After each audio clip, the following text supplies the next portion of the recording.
And we are back live with JP Sebastian Thank you on for that your word. Feel Good Breakfast Show. Because I was just laughing at myself, like, what is wrong with my brain? I was like, I wonder if they're coming to this segment now with JP. Oh, there are 3 cameras around me. They probably are. Yeah, JP, we are live. I can confirm this. All right, let's talk about movies currently in the cinemas. One that you are particularly excited about, The Expendables 4. You're a funny man, aren't you? My favorite comedy this week is Ewan. No, so like I said at one of the coming ups earlier, is that JP is not particularly pleased about any of these, but JP is not every South African out there, and some of you might have a sweet spot for one of these. And sometimes what's weird is like a whole famous big movie will fly under the radar and you won't know that it was out. So hey, here we are to let you know.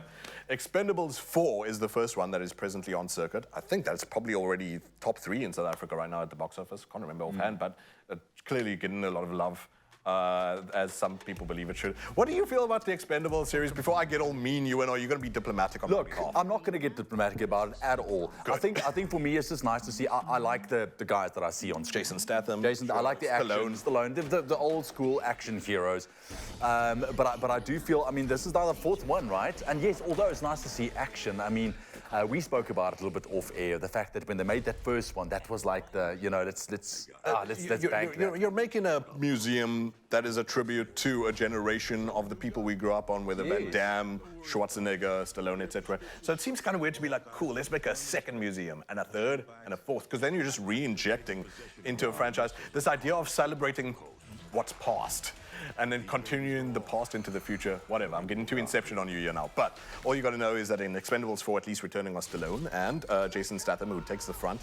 Arnold Schwarzenegger was a bit peeved, actually, that he was excluded from this one. But, such is life. Things have to pass eventually. And not too soon, Arnold. Please stick with us. And there are 2 names here that really should be getting center stage of Hollywood movies for the longest time already, forever, is Iko Uwais and Tony Jaa. You might remember. I feel like I keep thinking Ewan did kickboxing. Did you?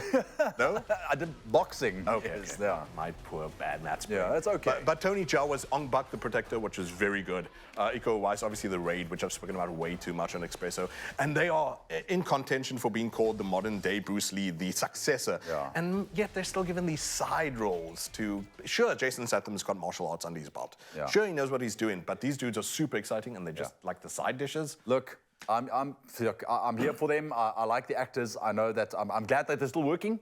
I love there's opportunities, and I love the fact that there's still action. There's the diplomat I was looking for. Yes, I thought I'm not going to go there, but let's do it anyways. Cats in the museum. Let's not. Let's flip the script a little bit here.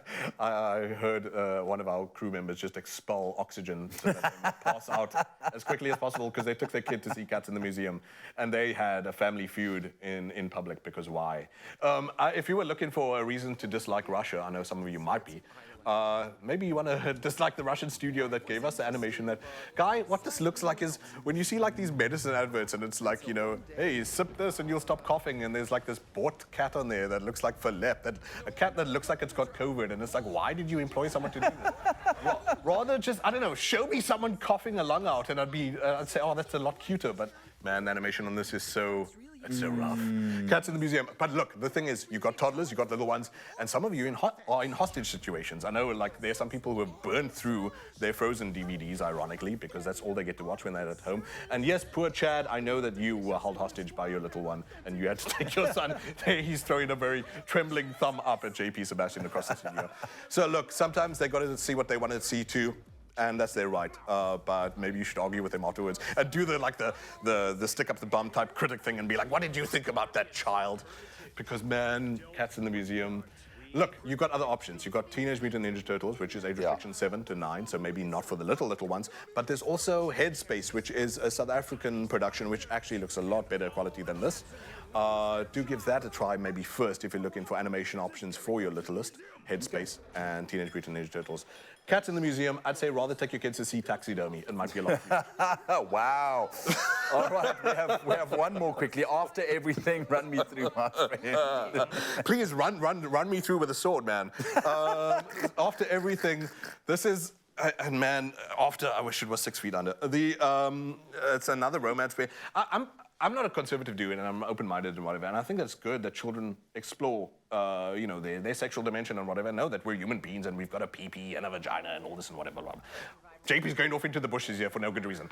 So let's say with the movie, and the thing is that you've got this movie which came out after like 50 Shades of Grey came out, and it's like, ooh, what if we do teen romance, but with a 50 Shades of Grey edge? And JP's just like, eh. Anyway, some people are into that, and that's, maybe other people deserve to watch something saucy once in a while.